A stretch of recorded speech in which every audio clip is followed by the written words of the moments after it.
Ela serviu em silêncio por 40 anos, até que, em 1901, tornou-se dona das fazendas e mandou a patroa embora.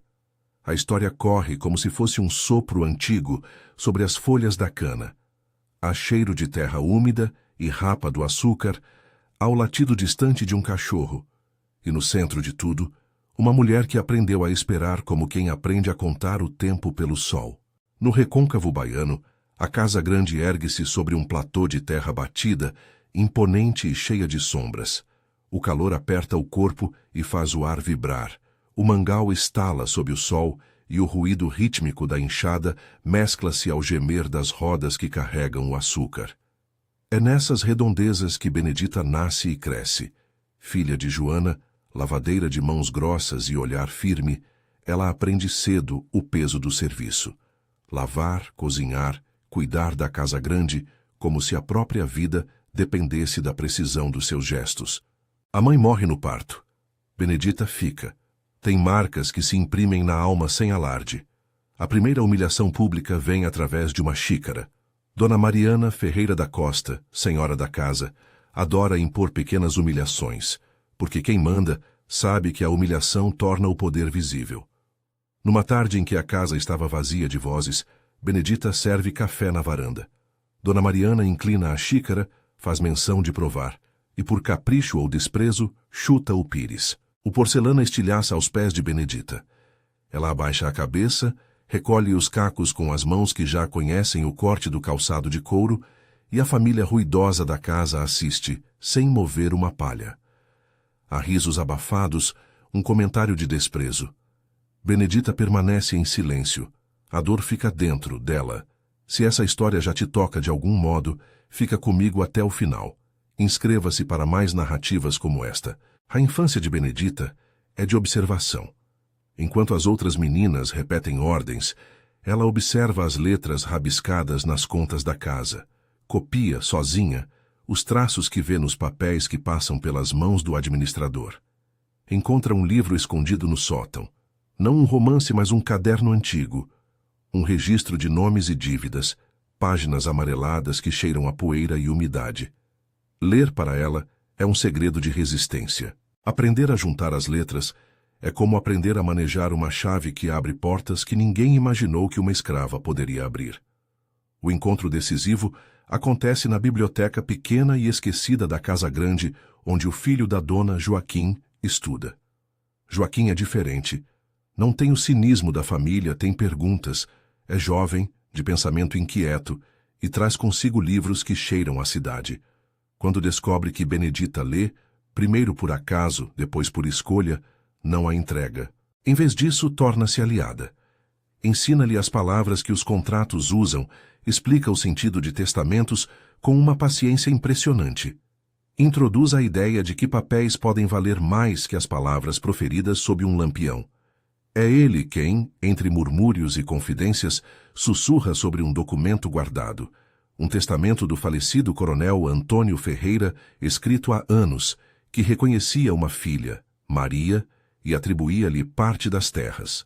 Se há um pedaço de terra escrito assim para alguém, é preciso que alguém saiba dizer o que está escrito, Joaquim dizia, os olhos acesos. A letra não mente, Benedita. Pouco tempo depois, Joaquim adoece. Uma febre rápida, como tantas que rondavam então, leva-o. Antes de morrer, deixa uma pequena folha dobrada no bolso do casaco. Um bilhete que não detalha, mas aponta uma direção. Procurar Joana, a lavadeira velha que sabia mais segredos do que aparentava. Joaquim parte e a semente da informação permanece. Morre deixando na boca de Benedita não só a dor, mas também a convicção. A notícia que ele deu não pode morrer com ele. O que vem depois é trabalho de teia. Benedita tem que agir com cautela. Não há golpes grandiosos. Há conversas na feira, passos lentos pela rua de terra, trocas de palavras por baixo do pano. Vende bolos e doces na feira do povo. Trabalho permitido e invisível. E nessa rotina humilde, recolhe retalhos de informação. Um homem que trabalhou na estiva lembra de uma voz. Uma mulher liberta conta de uma batida de coração antigo. Um velho escrivão, já cansado, descreve um carimbo. A memória coletiva vira prova viva quando muitas vozes se juntam. Joana, quando Benedita a encontra, não é exatamente a mãe que Benedita lembrava como sinal de afeto. Joana é mais velha, olhos fundos e carrega cicatrizes que o tempo não apaga. Entre prantos e desabafos, Joana confirma. Maria foi reconhecida pelo coronel, sim. Maria morreu criança, mas havia nomes escritos, promessas feitas em papel que não foi queimado. Há um momento em que a narrativa poderia se perder em atalhos imorais. Forjaríamos aqui um documento, diria o atalho. Mas a história de Benedita se preserva porque ela evita esse atalho. Ela não forja. Em vez disso, junta pessoas, lembranças e fragmentos. Vai atrás de assinaturas antigas, procura sinais, fala com quem presenciou. Ao invés de inventar, ela constrói um caminho legal possível. Liga-se a doutor Rodrigo Mendes, advogado abolicionista que veio de Salvador, conhecido por peitar a máquina quando era preciso. Dr. Rodrigo ouve a história com olhar atento. Não promete milagres, mas aceita o caso, porque vê nas palavras de Benedita algo que, somado, pode virar argumento. Inicia-se então um tempo dilatado de papéis, petições, citações, testemunhos, idas e vindas entre escrivães. O processo é lento. A justiça, mesmo quando é um amparo, caminha no ritmo das distâncias. Benedita, que por décadas tinha sido invisível, torna-se, por necessidade, protagonista de uma exposição pública contida. Precisa juntar provas, precisa pagar custas, precisa mostrar ao juiz que a vontade do coronel tinha destinatários. Para isso, economiza cada vintém. As vendas na feira agora têm um propósito legal. Compram-se certificações, copiam-se letras, procuram-se tabelas antigas. É um esforço coletivo.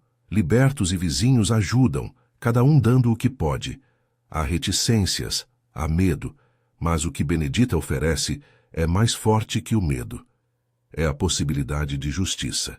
Paralelamente, luta pela própria liberdade. Não se confunda. A vitória legal sobre as terras não vem de um passe de mágica. Antes disso, ela negocia a própria alforria, algo que ela compra com economia e, em parte, com a ajuda de amigos e do advogado. Comprar a liberdade é um gesto paradoxal, romântico e cruel, necessária, porque apenas livre poderia mover-se com a autonomia que o caso exigia. A alforria chega após anos de economias, de silêncio estratégico. É um dia em que Benedita, finalmente, pode olhar o céu de outra maneira. Não é celebração por si só, é preparação.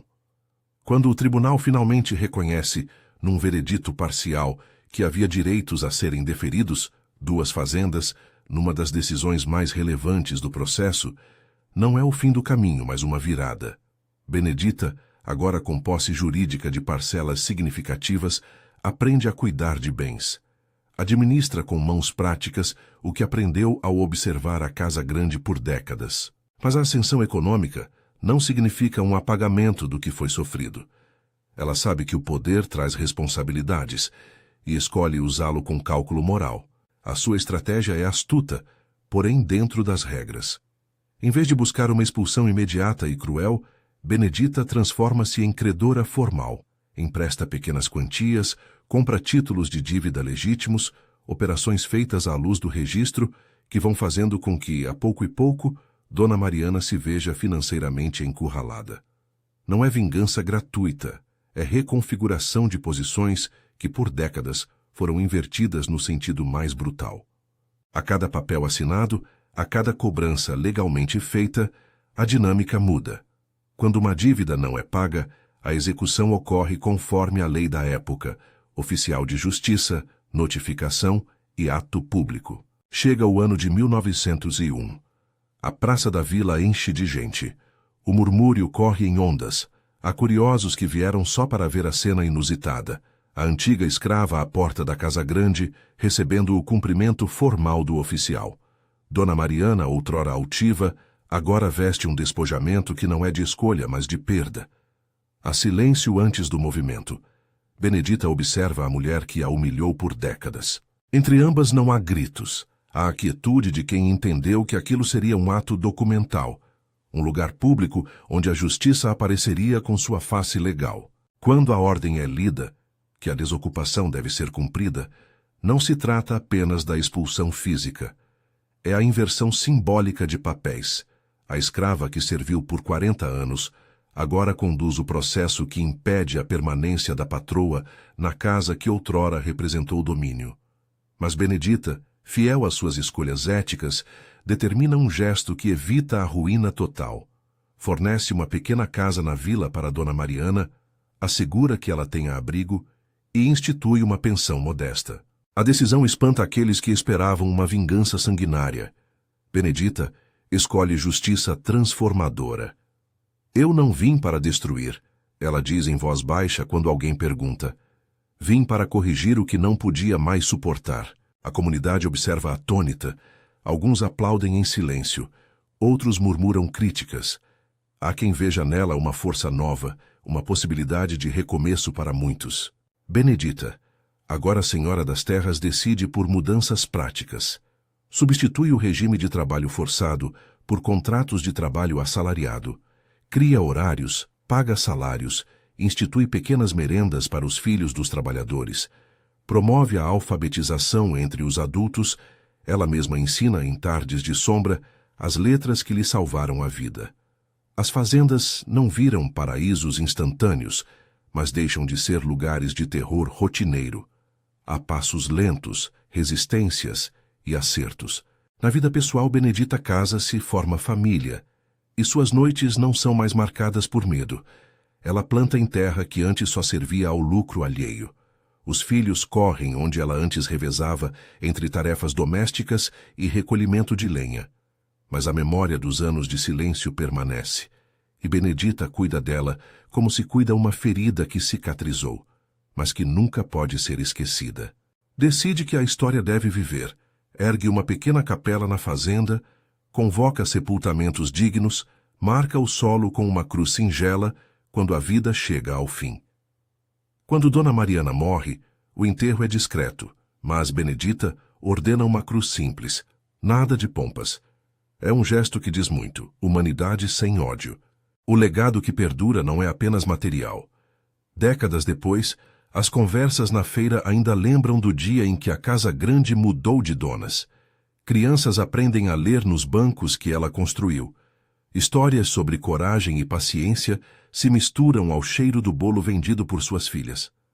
A memória que Benedita quis preservar é essa, não a de um ódio que consome, mas a de uma reconfiguração do mundo. Ela enfrentou humilhações, acumulou conhecimento, e quando a hora veio, exerceu poder com firmeza e misericórdia. Há na trajetória dela uma lição que não se resume a cânticos triunfais. A paciência estratégica que a guiou por 40 anos não é passividade, é resistência. Alfabetizar-se clandestinamente não foi mero capricho. Foi plantar uma semente de autonomia. Buscar justiça por vias legais foi um processo cheio de incertezas e perda, mas também de solidariedade.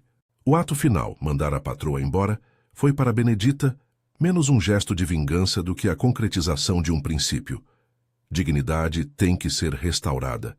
As histórias assim ficam parte do tecido social.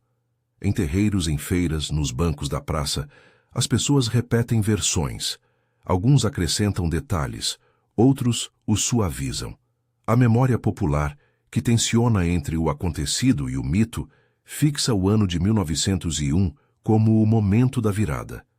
40 anos de serviço transformados em uma ordem pública pronunciada numa manhã de sol. Essa data passou a ser referência nas conversas locais, ainda que os arquivos e as datas possam divergir em documentos dispersos. A narrativa que se formou é, em sua essência, uma dramatização do que testemunhas e fragmentos preservaram. É importante dizer, de maneira clara, esta é uma narrativa dramatizada, inspirada em acontecimentos e tensões sociais reais do período, mas reimaginada para contar a história de Benedita de forma ficcional. Qualquer semelhança com fatos documentados é intencionalmente híbrida. Não se trata de uma restituição literal de eventos históricos, mas de uma homenagem à memória e às lutas de muitas pessoas cujas vidas foram marcadas pela escravidão e pela busca por justiça.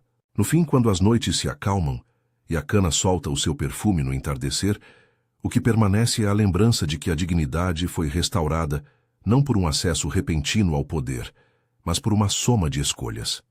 Aprender, esperar, agir dentro do que era possível e ainda assim escolher misericórdia onde tantos ali teriam escolhido o contrário. Benedita deixou às futuras gerações algo que não se calcula em títulos de propriedade. Deixou a certeza de que a memória deve ser preservada, contada e honrada. Se essa narrativa te tocou, conte nos comentários se você conhece histórias parecidas em sua região. Compartilhe este vídeo com alguém que se importa com memória histórica e com as vidas que resistiram.